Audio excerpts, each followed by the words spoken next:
kehidupan, yaitu orang yang menang dari segala pencobaan, ya, segala masalah.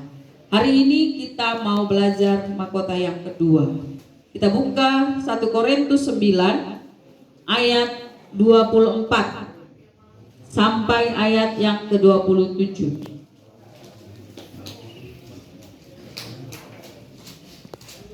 1 Korintus 9 ayat 24 sampai ayat yang ke-27.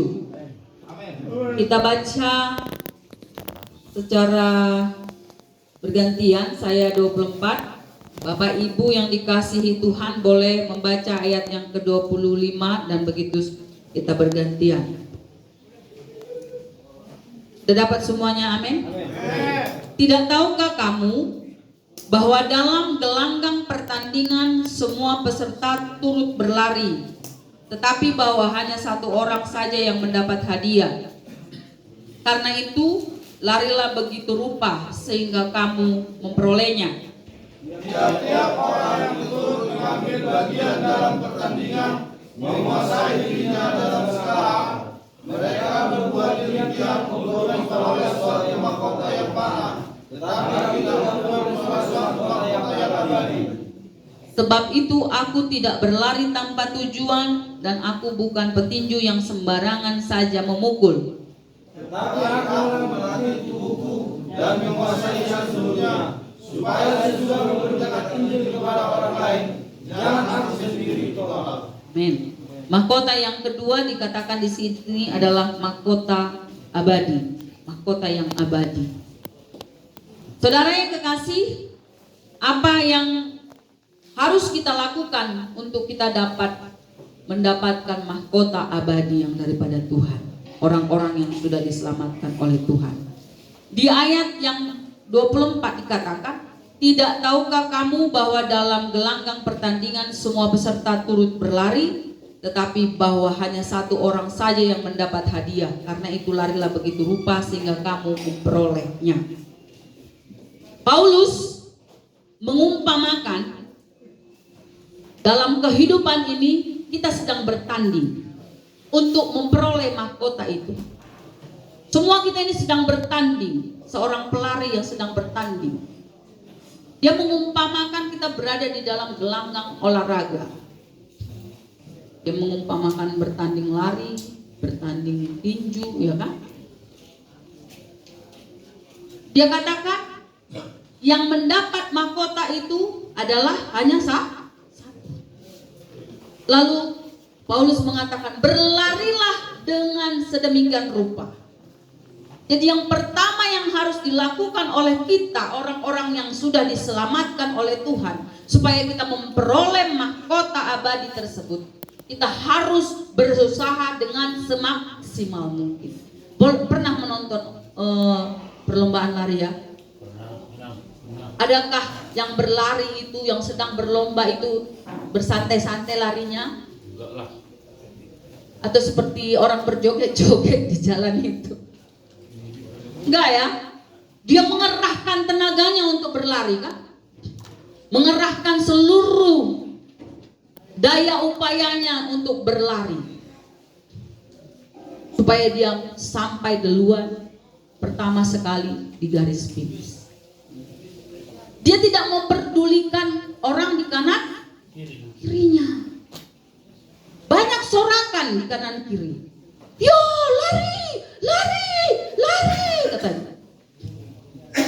Tapi dia tidak memperdulikan kebisingan-kebisingan yang mengganggu konsentrasinya. Dia fokus dengan berlari. Jadi yang pertama yang harus kita lakukan untuk kita mendapat upah mahkota abadi adalah fokus dan berusaha semaksimal mungkin. Apa yang sedang Tuhan kerjakan dalam hidup kita, kerjakanlah dengan maksimal. Bapak Ibu sedang ditempa di sini. Berlari dengan maksimal supaya kita sampai kepada tujuan kita.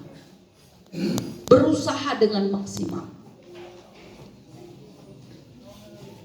Berdoa dengan sungguh-sungguh. Saya baru mendengar satu kesaksian seorang hamba Tuhan yang sudah diberkati. Tapi dia dulu juga merintis dari awal.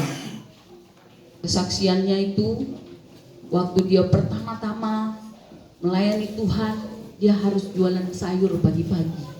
Hamba Tuhan jualan sayur pagi di Sabtu jam 2 pagi. Dia kutip sayur-sayur dari orang, dia jual. Hamba Tuhan loh. Sekarang dia bisa melayani kemana-mana. Bukan satu yang instan, tapi ada sesuatu yang maksimal yang dia kerjakan.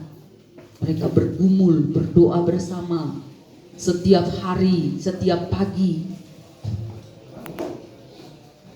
melayani kemana-mana.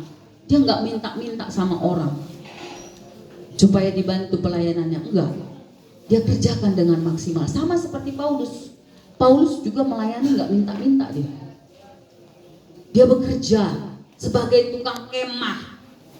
Kalau kita baca aku bekerja sebagai tukang kemah. Tahu tukang kemah? Kalau dulu kan orang Israel kalau rumahnya seperti kemah. Kalau sekarang mungkin sebagai tukang bangunan. Melayani sambil sebagai tukang bangunan. Berusaha semaksimal mungkin. Apa yang ingin dia raih? Pelayanan dengan Tuhan, membawa jiwa-jiwa, memberitakan Injil. Apa yang sedang kita tuju dalam hidup kita? Supaya kita hidup diberkati. Diberkati bukan hanya secara materi, tapi diberkati sebagai orang yang bisa kuat di dalam Tuhan. Kerjakan dengan maksimal. Kalau tanggung-tanggung semuanya akan sia-sia. Ada pepatahnya kan? Berburu kepalang ajar, dapat rusa berbelang kaki. Berguru kepalang apa? Berguru kepalang ajar, bagai apa? Dapat rusa berbelang kaki. Pokoknya artinya apapun yang dikerjakan akan sia-sia, nggak ada hasilnya. Tidak ada hasilnya. Kalau tanggung-tanggung kita kerja, adakah hasilnya? Bertani. Oh, orang menanam cabai. Harga mahal. Kita ikut menanam cabai katanya. Dibeli bibit, diapain? Udah ditanamnya, tapi nggak disiangi, nggak dipupuk. Ada hasilnya? Ya. Oh, jagung. Enak kali orang itu menanam jagungnya. Gampang nanam jagung, Imna. Sekarang kan musim gampang nanam jagung. Ada orang yang ikut-ikutan. Oh ya, tanami. Dia nggak tahu orang yang maksimal menanam jagung itu sampai jagungnya bagus disiram. Musim kemarau terpaksa bawa untuk mengairi jagungnya, menyiangi jagungnya. Kalau si pemalas yang santai-santai, kan gampang. Idok pernah lagi murah do marsuat jagung ini. Disuat songoni, disemprot, saya. Sedia dapat mau tidak katanya. Satu rantai. Aduh, dapatku cuma 2 kilo katanya. Orang kerjanya tidak maksimal. Kerjakan dengan maksimal segala sesuatu. Semua orang yang sukses, semua orang yang berhasil itu melakukannya dengan maksimal, nggak tanggung-tanggung.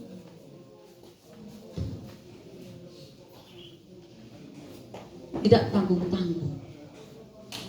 Itu yang pertama. Yang kedua, ayat 25, tiap-tiap orang yang turut mengambil bagian dalam pertandingan menguasai dirinya dalam segala hal. Menguasai diri dalam segala hal. Seorang atlet itu ada aturan-aturannya. Saya pernah nonton film India tentang seorang bapak yang ingin anak perempuannya jadi penggulat. Makannya diatur, tidurnya diatur, olahraganya diatur, menguasai diri, menguasai dirinya. Mungkin dia ingin makan yang enak-enak, harus dibilang enggak, harus sayur, enggak boleh makan daging.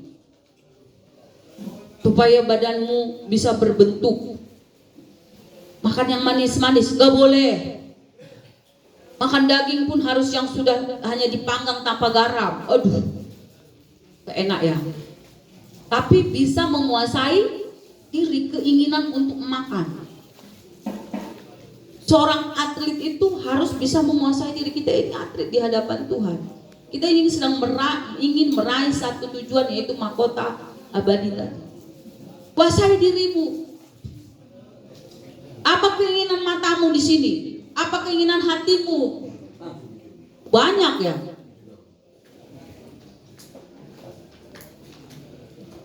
Yang ketiga, ini sama. Mereka berbuat demikian untuk memperoleh suatu mahkota yang fana, tetapi yaitu untuk memperoleh suatu mahkota abadi. Sebab itu, aku tidak berlari tanpa tujuan dan bukan petinju yang sembarangan saja memukul, tetapi aku melatih tubuhku, menguasai diri, melatih tubuh. Menguasai diri, melatih tubuh. Untuk boleh meraih kemenangan itu harus menguasai diri dan melatih tubuh. Kalau nggak latihan, gak akan menang. Gak ada pelari tanpa latihan. Dia mau tanding hari ini, dia harus berlatih selama setahun atau lebih. Benar gak? Seorang petinju, juara tinju yang luar biasa, mau bertanding hari ini, itu latihannya sudah dari tahun-tahun yang lewat. Kebetulan Bapak Mangara kita ini seorang guru silat. Kalau kita tanya muridnya mau bertanding, latihannya itu, belajarnya itu bukan hari ini mau bertanding, yang kemarin latihan. Gak mungkin kan? Tapi dia berlatih dari hari-hari yang lalu, setahun, 2 tahun, 3 tahun. Ada banyak hal yang harus dikuasainya. Dirinya sendiri, tubuhnya dikuasai. Itu yang pertama ya. Menguasai tubuh kita ini.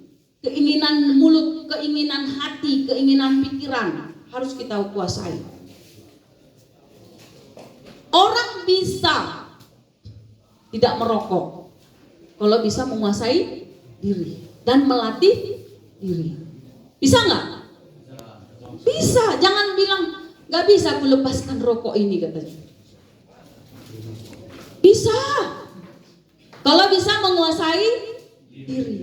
Firman Tuhan mengatakan bahwa tubuh kita ini adalah bait Allah. Kita buka dulu 1 Korintus 6 ayat 19 ayat 20 sampai 20.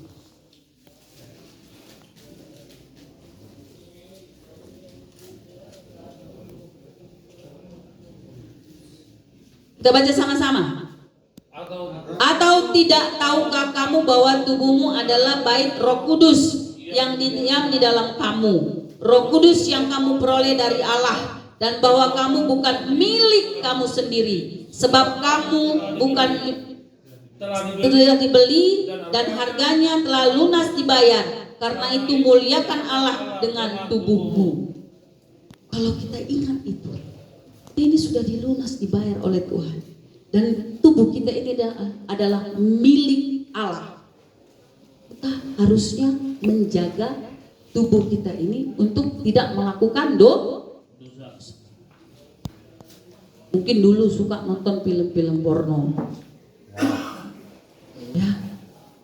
Kalau kalian kita latih terus nonton film porno tiap hari, tubuh kita akan menjadi suka berbuat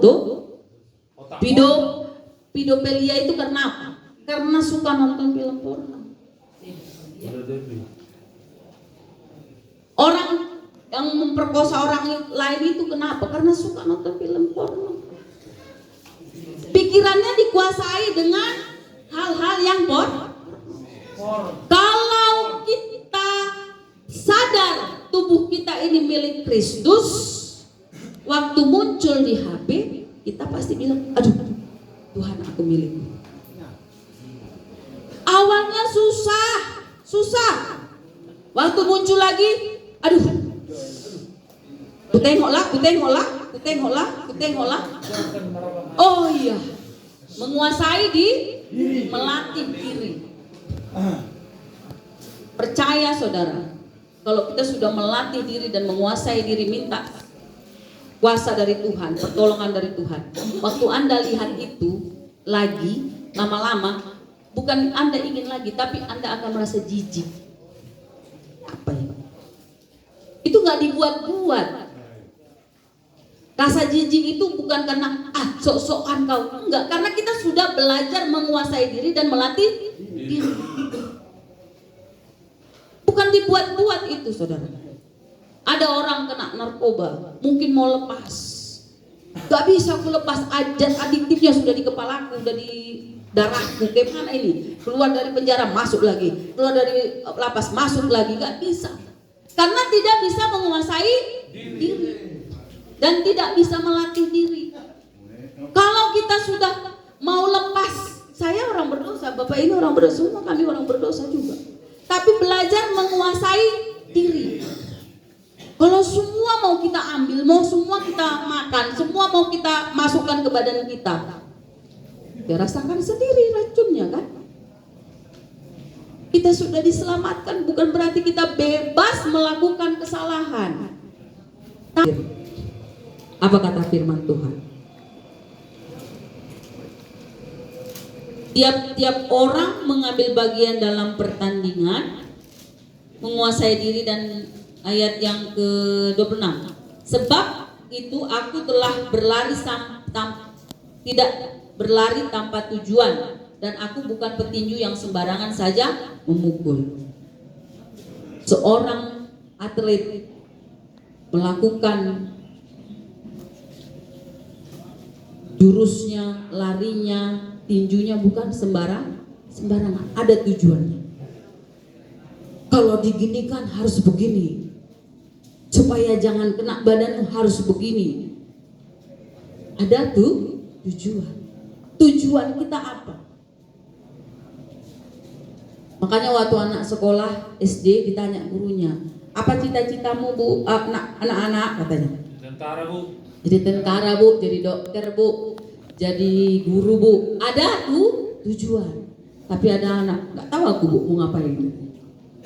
Nggak ada tujuannya. Kita harus punya tujuan hidup. Alayahu ngamatuau. Apa tujuanku? Jangan dong Bu. Salah. Tetap ada tujuan Nang, walaupun sudah tua. Tujuan kita adalah supaya bisa mengarahkan anak-anak kita menjadi orang-orang yang takut akan Tuhan. Mulai dari kita sendiri dulu. Karena dibilang pengajaran yang paling praktis, yang paling ampuh itu adalah teladan. Kita ingin anak-anak kita berhasil, kita ingin anak-anak kita menjadi anak-anak yang takut Tuhan. Kita ingin anak-anak kita menjadi anak yang taat kepada Tuhan. Kita ingin anak-anak kita menjadi orang yang diberkati. Mulai dari diri kita sendiri. Kita ingin anak kita nggak pemarah. Kita sendiri juga harus menahan amarah. Unang disuruh anakmu sabar. Unang pukuli dong kamu. Unang paremo siho. Terus mau dipanggil ke sekolah, lah dipukuli hodong kamu sampai mermudarin. Nah, dengar dulu bapaknya sama mamanya kayak mana. Emosi juga aku rasa kan. Makanya dia tiru apa yang dilihatnya. Tujuan kita ada. Tujuan kita berumah tangga supaya keluarga kita itu diberkati oleh Tuhan. Tujuan kita punya anak bukan hanya untuk dilahirkan belojor gitu aja. Lalu udahlah anakku ada banyak. Tujuannya apa? Supaya anak-anak kita menjadi anak-anak yang berhasil diberkati Tuhan. Dan Tuhan memilih bangsa Israel yang sampai hari ini tetap perang untuk apa? Orang Israel itu orang baik? Enggak. Israel itu keturunan Yakub. Yakub itu siapa? Penipu. Dia menipu abangnya. Kenapa dia dipilih dan keturunannya dipilih? Tuhan ingin supaya Yakub dan keturunannya memberitakan kepada setiap orang bahwa dialah Allah yang hidup, yang mengasihi orang yang berdosa dan boleh memberkati mereka. Kedegilan mereka banyak, dosa mereka banyak. Jadi kalau kita bilang aku kan orang berdosa sekarang, Yakub juga orang berdosa, penipu. Dia bisa diubahkan Tuhan, dia dipilih Tuhan supaya dia boleh menyatakan kemurahan Tuhan kepada orang lain. Amin. Biar kita dipakai oleh Tuhan untuk menyatakan berkat Tuhan, keselamatan Tuhan bagi setiap orang. Tapi yang pertama adalah keluarga kita. Keluar dari sini jadi berkat buat orang-orang di sekeliling kita. Amin. Keluar dari sini ada tujuan kita, menjadi berkat bagi anak cucu kita, menjadi berkat bagi orang tua kita. Amin. Tapi harus mulai dari diri kita sendiri. Yang pertama, lakukan dengan maksimal apa yang Tuhan sudah perintahkan kepada kita. Yang kedua tadi, kuasai diri kita. Yang ketiga, latih diri kita, latih berdoa, latih memuji Tuhan, latih ibadah. Jangan lagi ada keluar dari sini, keluar dari lapas bilang begini, kok nggak gereja kau Amang? Anon, madabu giring-giring di gereja ini. Senin sampai Minggu tetap ada ibadah di sini. Tuhan minta pertanggungjawaban kita. Keluar dari sini harus beribadah. Latih dirimu untuk beribadah. Mau apapun dibilang orang, pelari itu tidak mendengar kebisingan di kanan kirinya yang mengganggu konsentrasinya. Karena dia punya tujuan, yaitu menjadi berkat untuk kemuliaan nama Tuhan. Amin buat firman Tuhan.